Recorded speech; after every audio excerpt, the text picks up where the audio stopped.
a nossa conversa aí está sendo gravada. Ok, eu vou pescar aqui, tá bom? E você me ajuda, tá? Não, mas eu acho que fica mais fácil os pais identificarem. Isso, você se apresentar, né? E todo mundo vai identificar com facilidade por conta da revista Pais Atentos, que está muito próxima a nós, tem uma qualidade enorme e também comunica muito as nossas aprendizagens, né? Como pais e como educadores. Então, fica à vontade, Ivan, a palavra é sua. Legal, gente, boa noite. Boa noite, posso rapidinho, Ivan? Claro, claro. Boa noite, Ivan, quero te agradecer em nome do Colégio Fóton pela sua disponibilidade, né? É um tema tão relevante que a gente tem vivido agora na veia, né? Verdade. E o quanto que é importante a gente discutir sobre isso, né? Uma tecnologia que nos ajuda tanto, né, por um lado, mas que temos que ter muitos cuidados por um outro lado, né? Então, gratidão mesmo pela presença aí, por estar conosco hoje, tá? Saudade de você, um beijo. Saudade. Obrigado. Bom, gente, vamos lá. Não vai ser um bate-papo longo, até porque vocês estão cansados essa hora da noite, e o meu objetivo principal não é dar uma aula, fazer uma palestra, é provocá-los à reflexão. Se a gente puder encerrar esse nosso encontro deixando aí algumas pulgas atrás da orelha, ele é suficiente para que depois a gente procure as respostas adequadas, né? Então, às vezes, a gente precisa ser provocado a sair da nossa zona de conforto. E estamos vivendo uma época que, gostemos ou não, fomos empurrados para sair da nossa zona de conforto. Isso é uma questão interessante, porque o ser humano, ele busca psicologicamente ter um certo controle do seu ambiente externo para que ele possa ter também um gerenciamento emocional mais tranquilo. Por isso que a gente procura, por exemplo, um relacionamento estável, um emprego estável, uma casa estável, porque a estabilidade externa nos traz a tranquilidade para você tomar as suas ações. No entanto, ao mesmo tempo que te permite um ambiente mais calmo fora, você gerenciar melhor as suas emoções, também vira uma zona de conforto perigosa, onde às vezes nós nos encostamos e somos pegos de surpresa em processos de mudança como esse.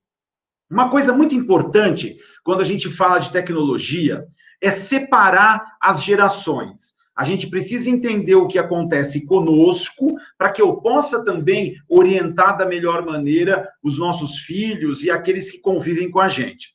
E eu vou relembrar um trecho que eu fiz numa palestra no Fóton presencial há uns 2 anos atrás. Eu vou resgatar um trechinho que, de repente, um ou outro pode lembrar. Porque está na ciência, e a ciência nos ajuda a entender melhor o que está acontecendo no dia de hoje. E por que eu vou resgatar isso? Porque se nós não entendemos o porquê as coisas estão como estão no dia de hoje, fica difícil absorver uma mudança de comportamento, uma mudança, uma transformação de postura. Agora, quando eu entendo e passa a fazer sentido o que está acontecendo hoje, fica mais fácil o processo de mudança. Falando um pouquinho de um passado, não um passado muito longe, não. Vamos pegar aí da década de 80, década de 90, até esse período, onde praticamente todos que estão aqui nasceram nesse período. Talvez com raríssimas exceções nessa sala hoje, todo mundo nasceu de 93, 94 para trás. Muito bem. A ciência a ciência diz, para vocês terem uma ideia, que até o começo da década de 90, o nosso mundo tinha mudanças significativas, em média, a cada 20, 25 anos. Portanto, só é você buscar na sua memória o tempo de criança, na casa do papai e da mamãe, lá no seu bairro, na sua periferia, que vocês vão lembrar que o nosso mundo era mais slow motion, né? As coisas passavam num outro ritmo. Claro, gente, que para um professor de física, isso é uma afronta, porque o T de tempo sempre vai ser o T de tempo em qualquer momento da humanidade. 1 segundo é sempre 1 segundo. Mas o que acontecia nesta época? Nessa época nossa, quando jovens, quando crianças, quando adolescentes, nós tínhamos uma carga de estímulos exteriores muito menor do que nós temos hoje. Então, justamente por eu não ter tantos estímulos externos, lembra da zona de conforto? A gente se sentia, tinha tempo para pensar na vida, para ter tédio, para pensar no que fazer, para ter que criar uma brincadeira. Tanto que você vai lembrar no seu bairro, que para ter uma mudança no bairro, meu Deus do céu, mas demorava tempo, anos para abrir um comércio novo, para acontecer alguma coisa nova. O grande problema é que foi nesse mundo que eu e você, como pais e mães, nós fomos educados, foi nesse mundo que os nossos pais nos criaram e nos prometeram. Um mundo que ele dizia que você e eu íamos trabalhar durante uns 20, 25 anos na mesma empresa, tendo um único emprego, e depois, quando a gente ia se aposentar, e eu me lembro até hoje a minha avó, quando surgiu uma novidade, que minha avó dizia assim, isso agora é coisa para os jovens. Era normal, era um mundo sob controle, porque ele tinha poucos estímulos e mudanças. Vem a década de 90, telecomunicações, novas tecnologias, globalização. A nossa geração é pega por um furacão, jogada de um mundo que se transformava a cada 20, 25 anos para um mundo que se transforma hoje a cada 5 a 7 anos. O que aconteceu? A nossa geração não estava preparada. Nós não estávamos preparados fisicamente, emocionalmente, psicologicamente. Tanto que a nossa geração é considerada pela Organização Mundial da Saúde uma geração doente, onde, em média, a cada 10 pessoas da nossa faixa etária, 3 já tiveram pelo menos uma vez um processo de depressão. Nós fomos criados um outro modelo, não estávamos preparados para tantos estímulos que pedem tantas mudanças simultâneas. A nossa vida parece que sai do controle, a gente não consegue ter uma estabilidade emocional durante um ciclo maior. E isso afeta a nossa saúde emocional, consequentemente afeta a nossa saúde física. Qual é o gap que nós temos aí? Os nossos filhos, os nossos jovens, nossos adolescentes estão mais preparados para esse mundo do que nós. Muito mais preparados, porque eles já nasceram nesse modelo de mundo altamente estimulante. Por isso que nós somos capazes de ver a nossa criança sentada no sofá, jogando no tablet, ouvindo música e assistindo TV ao mesmo tempo. Dá uma raiva, né? Eu não sei se dá uma raiva, se é porque ele está usando 3 aparelhos ao mesmo tempo, ou porque a gente tem inveja e não consegue fazer igual. Porque a nossa geração é uma geração cartesiana. Nós aprendemos, desde a nossa educação na escola, a resolver um problema por vez. Um por vez. E hoje, os nossos professores se desdobram para trabalhar competências socioemocionais, para criança gerenciar esses estímulos todos. É uma outra geração. E aí nós já temos um corte que é um problema, porque eles já enxergam esse modelo diferente do que nós enxergamos. E sabe o que é pior? A nossa geração não foi educada em como se comportar nesse ambiente. Portanto, como é que eu educo meu filho num ambiente novo que na minha época não existia? Nossos pais não tinham como nos ensinar o comportamento no ambiente virtual, como eu tinha que agir, o que eu não deveria fazer. E, de repente, eu vejo meu filho vivenciando algo que eu sou obrigado a educá-lo. Aí o que acontece? Muitas vezes eu não consigo educá-lo porque eu também estou usando errado. Eu também estou cometendo equívocos. Nessa pandemia, aconteceu alguns fatos muito engraçados em várias escolas que nós atendemos, né? Até porque eu sou professor também, além de consultor, a gente dá aula em algumas universidades e a gente acompanha muitas escolas particulares. E aconteceu um fato assim, que alguns pais e mães começaram naturalmente a assistir aula junto com os filhos, né? E a gente reparava que, às vezes, a família vinha reclamar da aula online. E a gente começou a perceber que a dificuldade estava sendo da mãe e do pai, não do jovem. Não, o jovem estava tirando de letra. Não, mas eu estou bem, eu estou tranquilão aqui. Então era um barato que o pai e a mãe iam assistir junto, e quem estava tendo dificuldade de adaptação no modelo eram nós, a nossa geração, e não a geração dos jovens que estavam naquele momento assistindo. Para a gente entender como existe uma visão de mundo diferenciada nesse processo. Então, veja a nossa dificuldade. Esse modelo de mundo que nós estamos vivenciando não tem mais volta. E é isso que nós precisamos entender. É uma sociedade espantosamente dinâmica, instável, evolutiva. E, portanto, nós nos adaptarmos a essa realidade é uma questão de sobrevivência. O mundo não está perguntando para mim e para você se a gente concorda com esse modelo que está aí, mas é o modelo que o mundo nos apresenta de estímulos, de novidades, com as tecnologias fazendo parte da vida no dia a dia. Portanto, eu só tenho uma alternativa, a adaptação, ou então eu morro afogado. Eu costumo falar muito assim, que nós não temos como controlar as ondas do mar que vêm e que vão, mas eu tenho a obrigação de aprender a surfar. Porque se eu não aprender a surfar, aquela onda me engole. E é o que está acontecendo hoje. Nós somos obrigados a encarar essa onda, seja ela do jeito que ela está vindo, e aprender a surfar nessa onda, ou então estou fadado a ser engolido por ela. Muito bem, só que o que aconteceu? Uma coisa é importante compartilharmos. O que nós estamos vivendo agora, na pandemia, gente, é só a cereja do bolo de um processo que já vem de muitos anos. Só foi o empurrão final de Deus. Falar, agora vai, meu filho, você vai mergulhar na tecnologia. Você que ainda estava reticente, não tem mais como fugir. Você vai de qualquer jeito.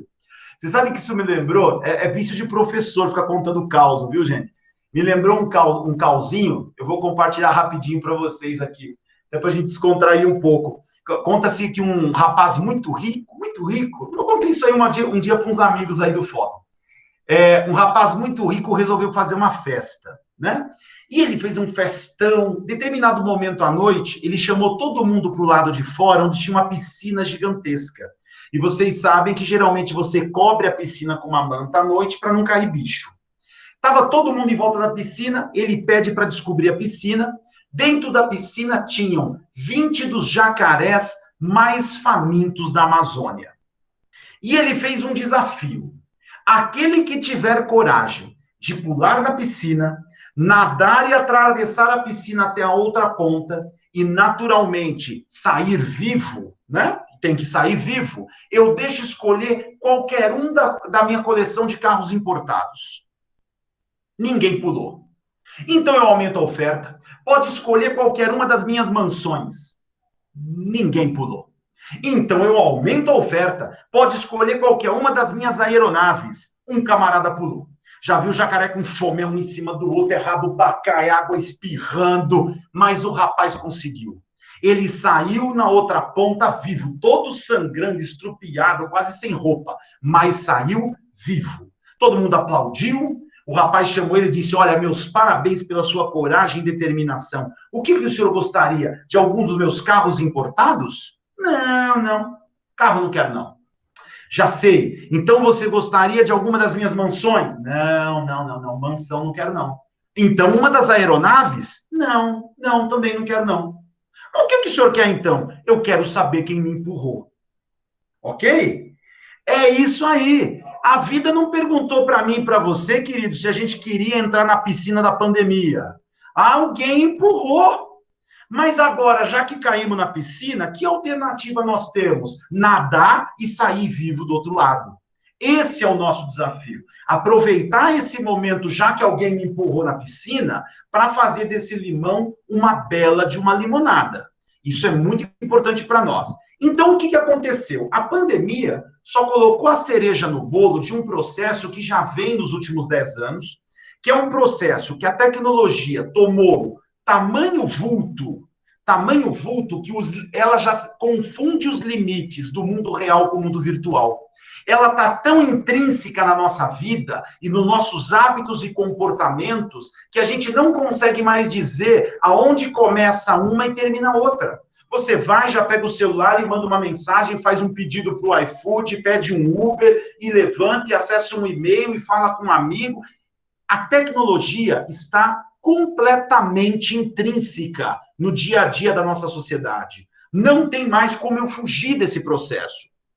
E quando isso acontece, ela transforma os hábitos, os comportamentos e a forma de relacionamento de uma sociedade. Tá? Então, o que aconteceu? A tecnologia começou a fazer parte do dia a dia da sociedade e ela veio transformando os nossos hábitos e comportamentos. E aí que está o problema. Quando fala-se de hábito e comportamento, se eu não fui educado na minha infância, será que eu também sei como passar a educação desse novo modelo de sociedade? Alertar para os riscos, alertar para os perigos? Aí é que vem o nó que precisa ser resolvido. E quando algo começa a transformar os padrões de comportamento de uma sociedade, o Estado é obrigado a colocar a mão. Porque qual é um dos papéis do Estado? Organizar a vida em sociedade. É um dos papéis do Estado. Então, o que o Estado faz? Vamos lembrar, por exemplo, quando saiu o Uber, que se o Estado não chegasse e começasse a colocar algumas regras, taxista e Uber iam se matar. Então, ele falou, não tem jeito, a gente precisa organizar a relação entre as pessoas. Por que eu disse isso? A tecnologia hoje já está tão entranhada na nossa sociedade que já não é mais um joguinho, uma brincadeira. Existem legislações, leis, punições, códigos de conduta. Eu não posso mais usar esse ambiente, por ser virtual, como se fosse um joguinho de fantasia, um GTA, que eu chego lá, dou uns tirinhos, roubo uma moto e nada vai acontecer comigo. Eu preciso entender que qualquer hábito e comportamento no ambiente internet, hoje já segue padrões de uma sociedade organizada e tem legislações que punem aqueles que não se comportam como tal. Aí que a coisa ficou grave. Do mesmo jeito que se eu deixar o meu filho menor de idade dirigir o meu carro e ele matar alguém, eu vou responder como responsável por ele por isso, além dele no conselho tutelar, não é diferente de qualquer crime virtual. Nós, como pais, somos corresponsáveis dos malfeitos que ele possa vir a cometer por um equívoco de conduta dele nesse ambiente. Então, veja que eu não posso mais chegar, porque eu acho legal na minha rede social, e ofender uma pessoa, assumir uma posição de preconceito, uma posição que é um crime no nosso país. Porque eu vou responder por isso. Ivan, mas é na minha rede pessoal. Lamento. Não existe rede pessoal no ambiente web. Gente, uma coisa precisa ficar bem clara. Quando você utiliza a internet, internet é uma rede pública, ok? Pública. O que significa uma rede pública? É como se essa nossa palestra aqui, esse bate-papo, estivesse sendo feito no meio da rua. Qualquer pessoa que passar pode ouvir a nossa palestra? Pode.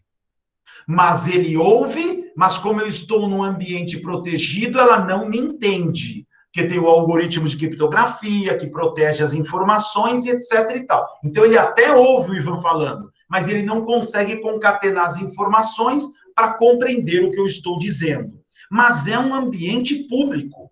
Por que eu te falo isso? A gente tem a falsa sensação que eu me tranquei no meu quarto e abri o meu computador, ninguém está me vendo. Não tem essa. Se você está utilizando a internet, é um ambiente público. A postagem do teu Facebook, ela pode ser compartilhada por qualquer pessoa e acabou a tua privacidade. Não existe privacidade plena nesse tipo de ambiente. E qualquer juiz, se, por exemplo, digamos que você teve uma postagem racista, preconceituosa, você fez um bullying, um cyberbullying dentro do teu Facebook pessoal, ok? Aí, alguém se sentiu ofendido, isso foi levado para a justiça. Você vai ser punido. Ah, mas seu juiz é um absurdo, porque isso eu fiz dentro da minha rede pessoal. O juiz vai dizer, lamento, querido, se você está usando a internet, você se predispôs a usar um ambiente público. Portanto, você responde pelo crime, já que as pessoas se sentirem indignadas pelo que você fez. Viram como é grave? Então, gente, um primeiro recado que a gente tem que sair desse bate-papo. Não adianta mais eu utilizar aquela educação que os nossos avós e, às vezes, os nossos pais utilizaram conosco, que era aquela educação assim. Quando tinha algo que os nossos pais não compreendiam, o que eles faziam? proibiam. Lembra? Ah, não vai mexer com isso não. Não vai mexer com isso não. Isso é a pior coisa que você pode fazer. Porque se você proibir, o seu filho vai usar fora de casa. Porque a internet está em tudo, a tecnologia está em tudo, gratuita, em Wi-Fi, nos ônibus, nos shoppings, nas praças, todos os amigos têm celular. Entenderam? Ah, mas eu não quero que meu filho crie um Facebook.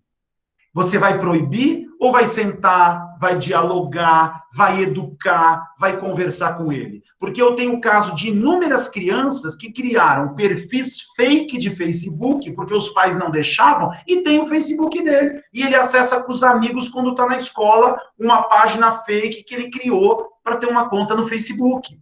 Então não adianta usar aquela velha educação, que algo que eu tenho receio, eu simplesmente digo não.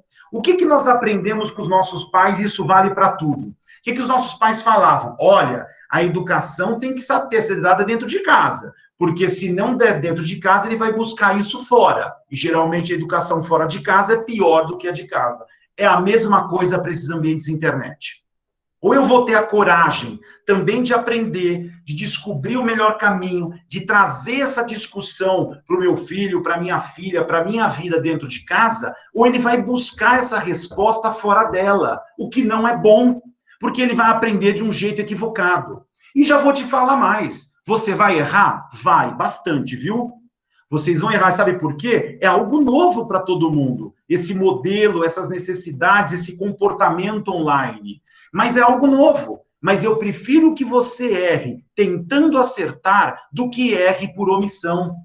Nós, como pais, não podemos nos omitir desse trabalho de uma educação virtual. Do mesmo jeito que eu ensinei meu filho que como atravessar a rua, que ele não pode gritar com os mais velhos, falar um palavrão em praça pública, eu vou ter que ensinar para ele que certos comportamentos online ele também não pode fazer. Não é porque está no online, também ofende as pessoas, também é crime, também causa problemas para a vida dele.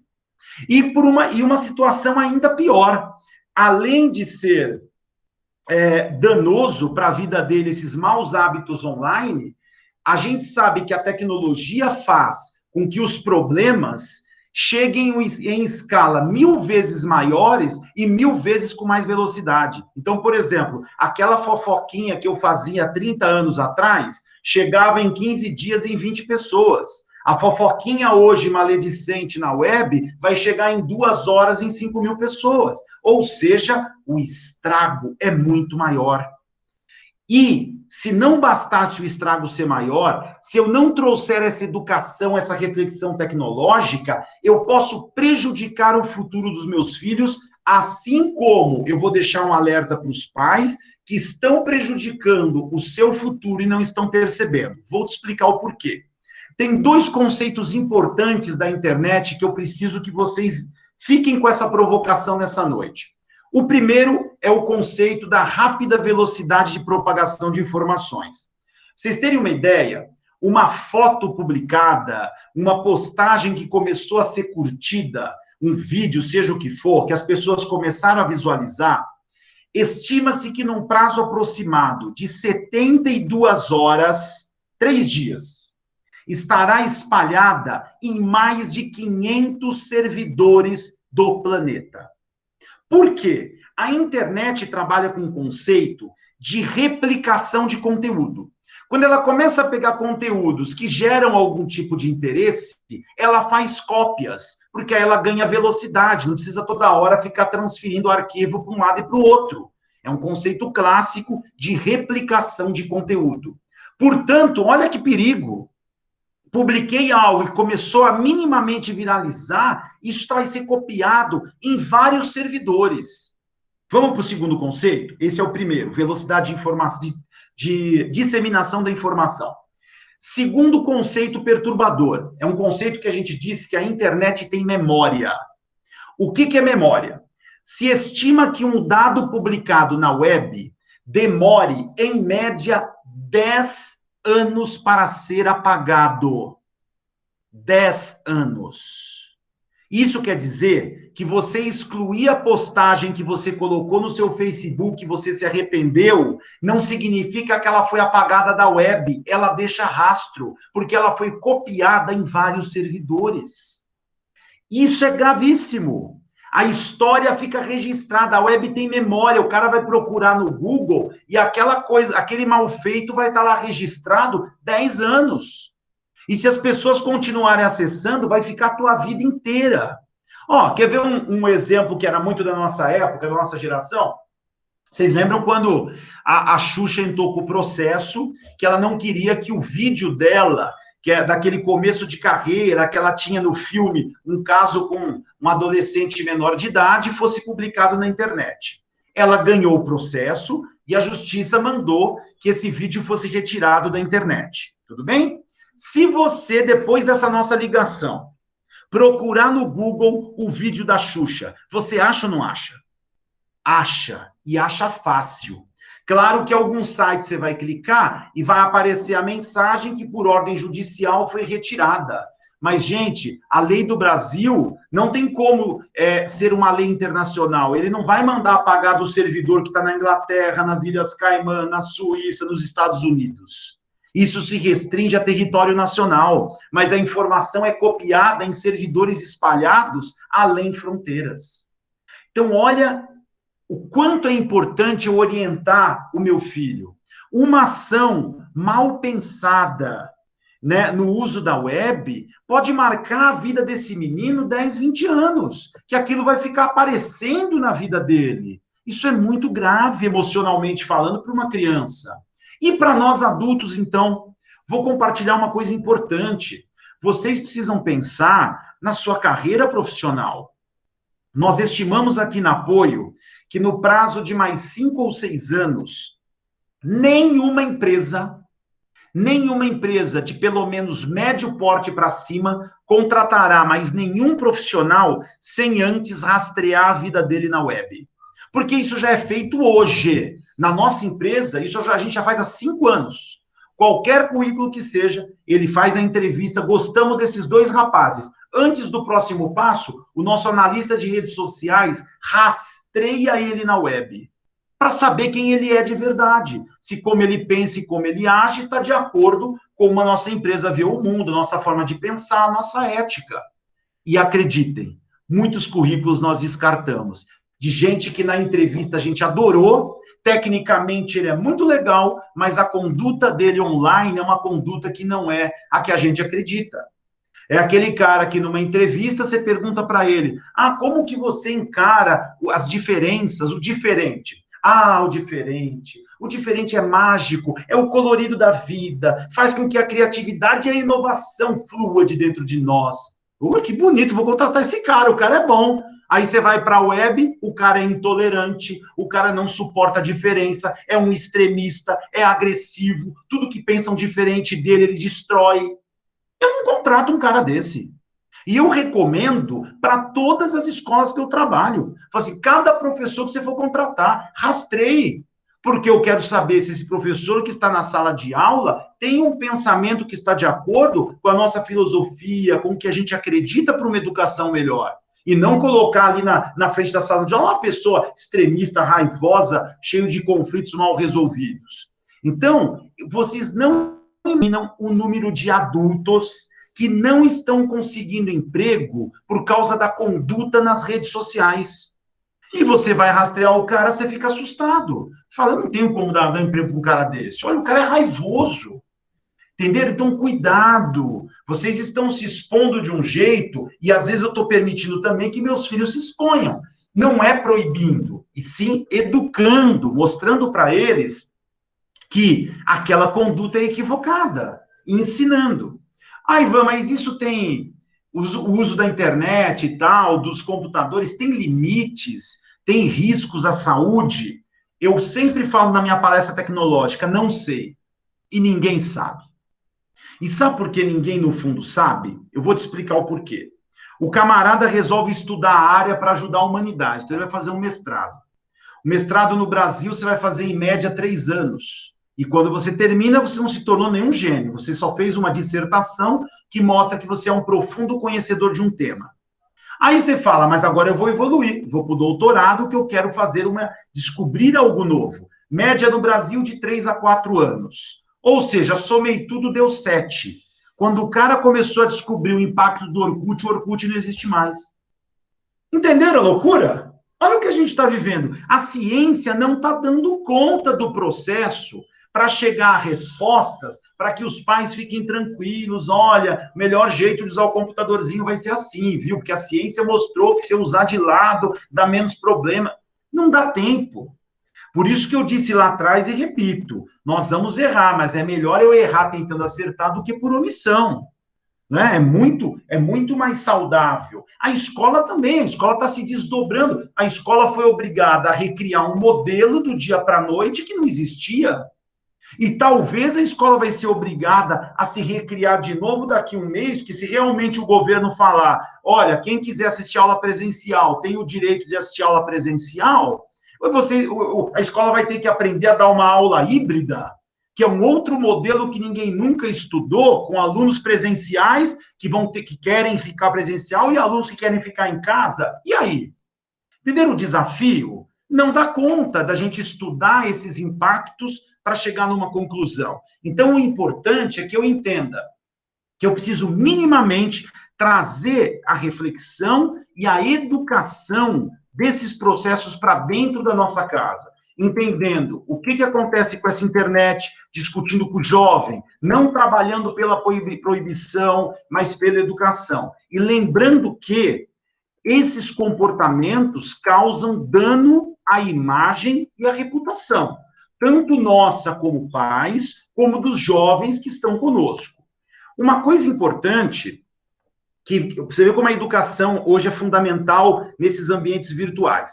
Vocês não imaginam o número de tentativas de sequestro e furto de residências, que hoje ele faz isso utilizando as redes sociais.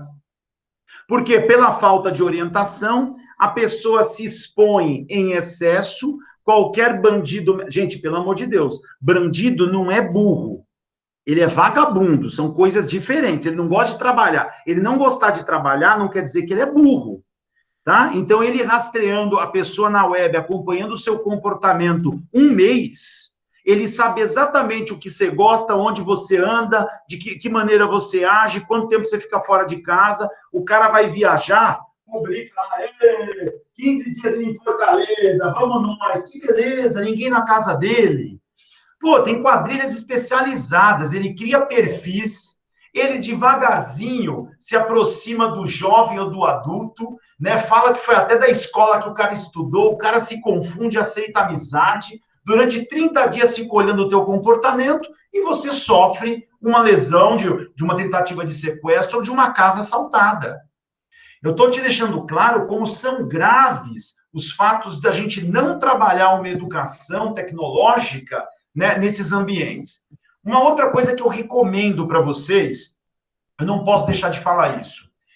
Lembra quando na década de 80, vocês vão lembrar que ninguém aqui é tão novinho, não. Não vem dar sorrisinho que ninguém aqui é tão novinho. Né? Lembra quando na década de 80, se a gente comprasse um carro, lembra? Se a gente comprasse um carro, ninguém praticamente se preocupava com seguro, porque o seguro era caro, e também tinha pouco carro, e pouco se assaltava carro naquela época. Hoje, se você comprar um carro zero, primeira coisa que você já aprendeu, eu tenho que incorporar no orçamento, licenciamento, IPVA e seguro. Muito bem. Por favor, para de usar antivírus gratuito.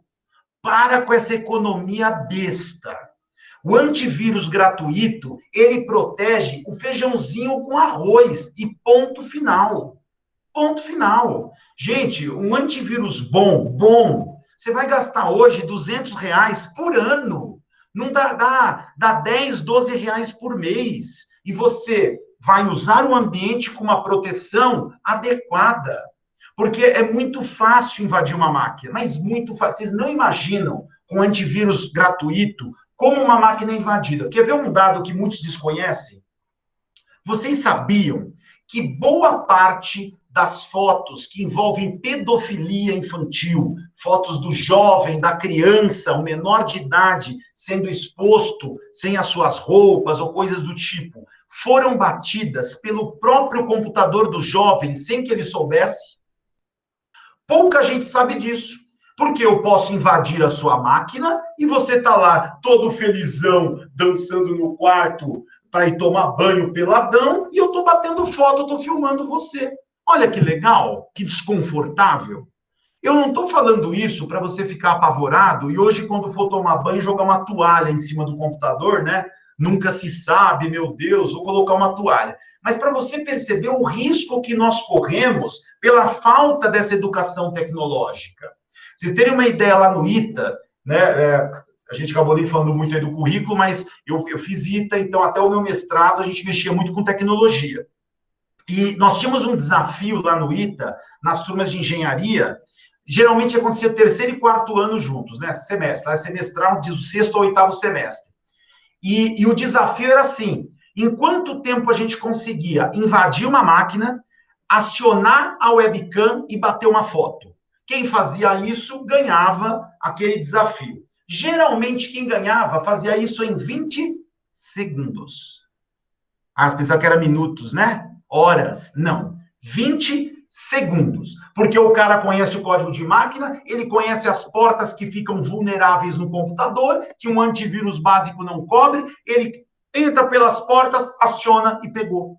Tá? Agora, se você tem um antivírus bom, ele vai proibir que você seja localizado, ele vai proibir que você seja hackeado. Então, incorpora. Se você quer usar um computador, quer usar a internet, quer proteger um pouco mais a sua vida pessoal e dos seus filhos, incorpora no orçamento um antivírus, não é caro e vai te dar um pouquinho mais de paz de espírito para você poder continuar utilizando e navegando com isso. Bom, uma coisa que nós não posso deixar de falar também, que a gente precisa orientar as nossas crianças, claro, é sobre as questões que envolvem também bullying, porque o bullying não é só pessoalmente dentro da escola, né? Isso acontece também, o cyberbullying, como é chamado, nos ambientes virtuais, que é quando a internet, telefone celular ou qualquer outro dispositivo é utilizado para enviar texto ou imagem com a intenção de você ferir ou você constranger outra pessoa. Detalhe, é crime, ok? Está no Código Penal. Cyberbullying é crime. Então, cuidado. Nós temos um caso de uma escola particular da capital em São Paulo, que saiu na Folha de São Paulo há 3 anos atrás, que aconteceu o seguinte, a menina do ensino médio, acho que era o último ano do ensino médio, ela entrou um rapaz e ela fez uma brincadeira maldosa, né? Ela conseguiu o que queria. Todo mundo riu da cara do menino tal. Muito bem.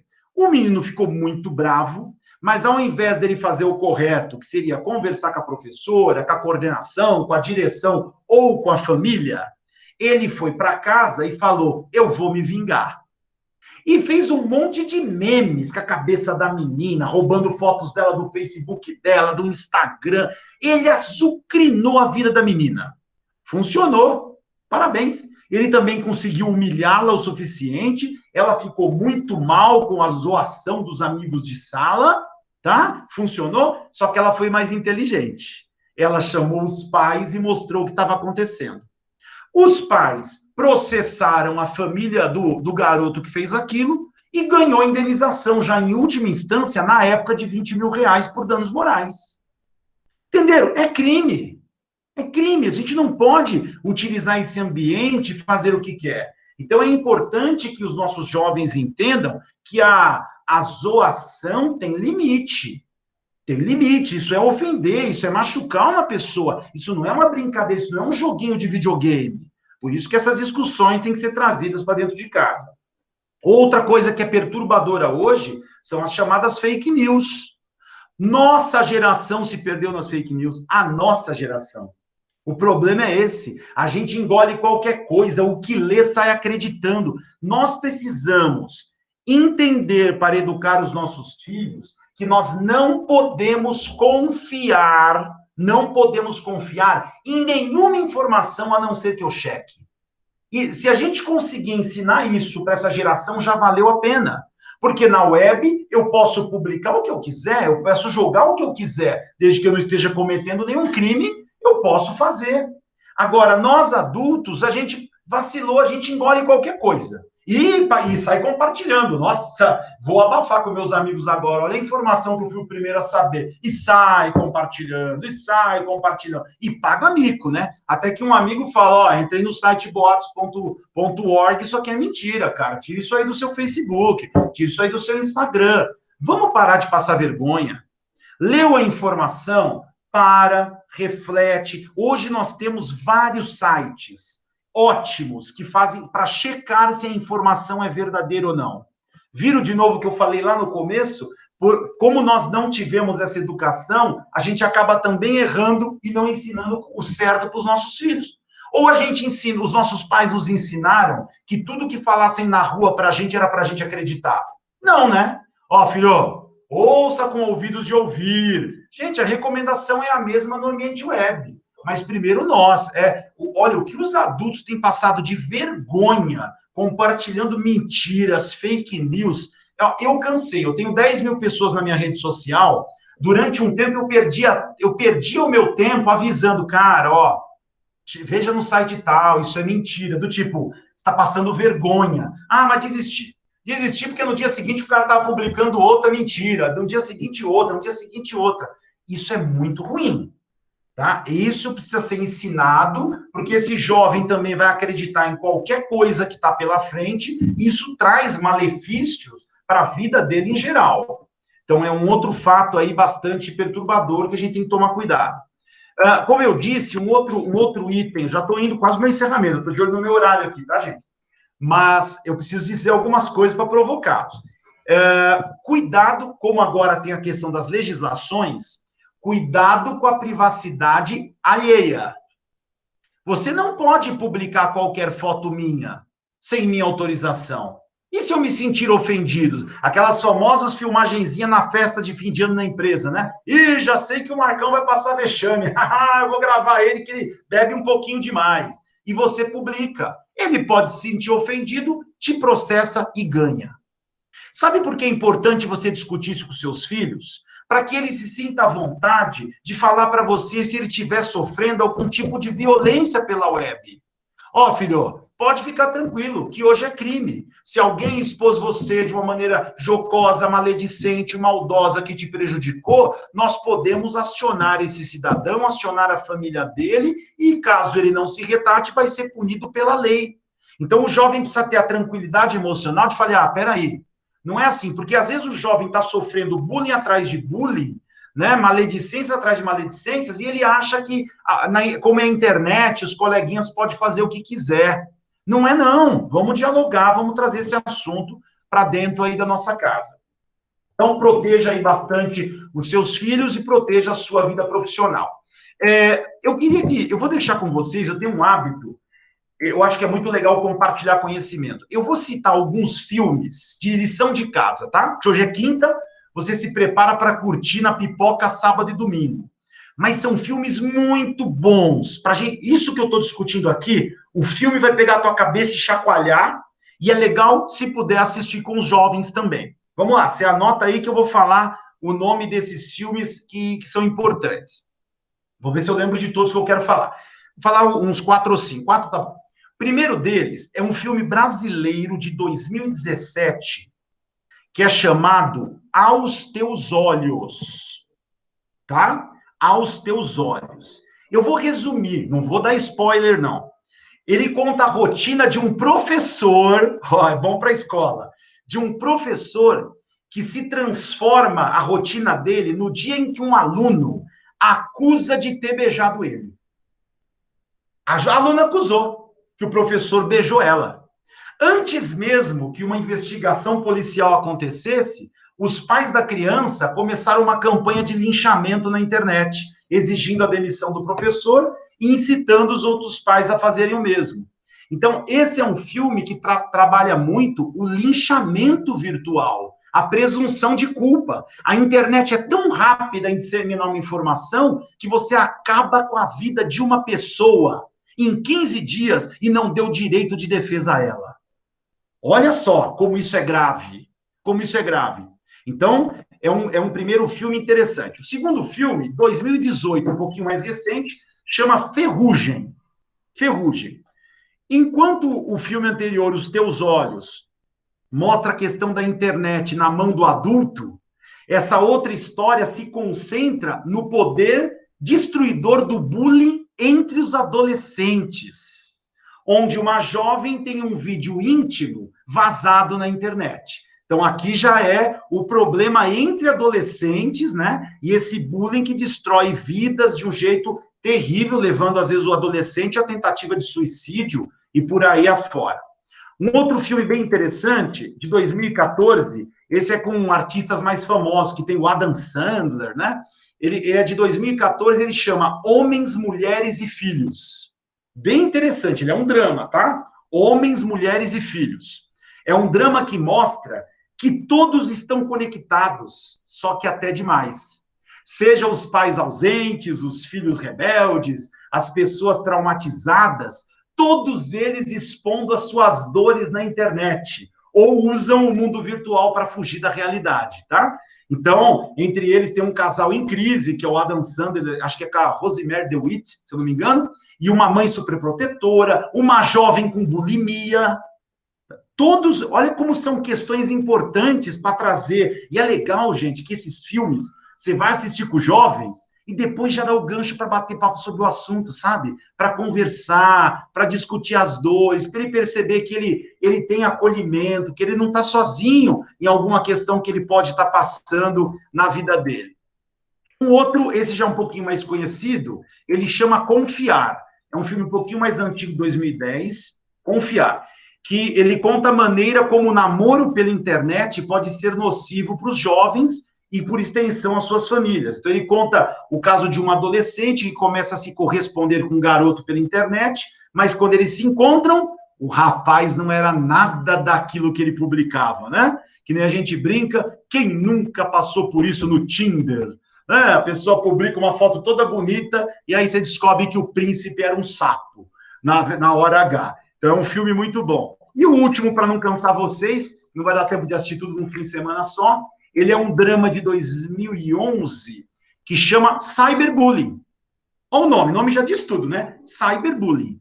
Ele mostra a vida de uma adolescente que ganha da mãe um notebook, mas com regras super restritas de como utilizar. No entanto, olha o que ela faz que eu te falei da educação. Como tinha um monte de regras, a jovem cria uma conta em uma rede social e após uma brincadeira maldosa, a vida dela começa a virar um caos. Ela sofre vários xingamentos, as brincadeiras saem do controle, a ponto de levar os melhores amigos dela a se afastarem e ela tentar o suicídio. Então, é um filme muito importante para mostrar para os jovens as consequências que uma brincadeira de mau gosto decorrente do cyberbullying pode levar. Bom? Então, são dicas de filmes muito legais. E para a gente encerrar, gente, pelo amor de Deus, as tecnologias são ruins? Claro que não. É maravilhoso. Caramba, quem me dera na minha época. Hoje, se o seu filho falar, pai, eu quero aprender a tocar bateria, ele vai encontrar aulas maravilhosas, gratuitas no YouTube, ele aprende a fazer bateria. Na nossa época, pelo amor de Deus, né? Quando eu tinha que correr atrás de alguma coisa, se eu tivesse a Barça, estava bom, senão não tinha nem onde correr atrás de alguma informação. É um ambiente maravilhoso. Não vamos demonizar o ambiente, ok? O problema não está na ferramenta, e sim da nossa falta de conhecimento em educação no uso dessa ferramenta. Qualquer ferramenta mal utilizada é um tiro no pé. Vai trazer calamidade, acidente, pode ser o carro mais lindo do mundo. Se eu não sei dirigir, ele vai sair batido. Então, na verdade, o problema não está na tecnologia. Cuidado com isso. A tecnologia só camufla velhos problemas que nós temos. Eu, outro dia, fiz uma palestra dessa no ano passado, Ano passado, que a pandemia passou tão rápido que a gente foi engolido no ano. No ano passado, e ao final, uma mãe falou para mim assim, eu não gosto desse negócio de internet, não. Por quê? Porque foi por causa disso que meu marido me traiu. Eu falei, sabe nada, inocente. Né, sabe nada. Se o cara já tinha aquele vício, já tinha aquela tendência, ele só usou mais essa ferramenta, meu querido. A culpa é da ferramenta. né? Ou do comportamento, do vício que ele tem. A internet só vai fazer que as nossas virtudes e os nossos vícios ganhem amplitude e velocidade. Portanto, as boas ações também são avassaladoras na web. A gente pode fazer coisas muito legais, correntes do bem, correntes de socorro, dá para fazer muita coisa boa. Então, eu não quero que a gente saia daqui demonizando esses ambientes, e sim percebendo que existem riscos e eu preciso simplesmente trazer a educação tecnológica para a nossa vida. Deixo para vocês o meu agradecimento a esse colégio querido, mais do que o colégio, é uma família que eu amo de paixão, tenho respeito, admiração, carinho, embora a dona Simone é teimosa e cuida pouco da saúde, devia cuidar mais da saúde, né? Mas, então, eu fico bronqueado com ela às vezes, que não sai do colégio, mas fica aí a todos os pais, aos familiares, aos jovens, o meu respeito, o meu carinho e minha admiração por vocês estarem aqui, 8, 8h30 da noite, numa quinta-feira, ouvindo alguma coisa. Então, o primeiro e mais importante passo vocês deram. Parabéns e sucesso para vocês. Obrigado, Adilson, Simone, toda a família, Gabi. Obrigado, viu?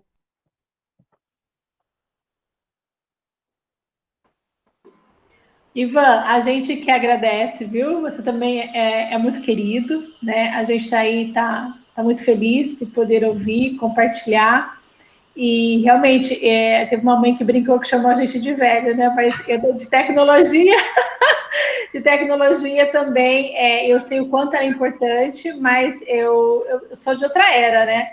Mas a gente tem buscado sempre, né, trazer a tecnologia, porque ela é do mundo dos nossos alunos, né? E o quanto ela facilita e o quanto ela nos salvou nessa pandemia, né? Se não fosse a tecnologia nessa pandemia... Não ia ter educação. Não haveria educação, né? E assim, e quando a pandemia chegou, o nosso grande desafio foi, nós temos aí 15 dias para dar um jeito, assim, né? Fazer o que a gente não sabe fazer e levar até a casa dos nossos alunos a educação, que é o nosso compromisso, né? Então, foi assim, foi uma virada de chave muito grande, mas hoje a gente observa muitos ganhos. Como você disse, a pandemia está aí, e a gente teve que fazer do limão uma limonada, né? Eu acho que a gente tem tido muitos ganhos aí nesse processo. Essas dicas todas que você nos deu foi super importante. Eu não tenho mais filho nessa idade, mas eu acho que quem tem filho, né, adolescente, principalmente, tem que realmente saber de tudo isso para poder educar esse filho para lidar de uma forma positiva com tudo isso, que a tecnologia é fantástica. Obrigada, viu, Ivan? Obrigado, gente. Uma boa noite, bom descanso para vocês. Até mais. Obrigada a todos os participantes, tá bom, gente? Muito obrigada. Obrigada a todos. Boa noite.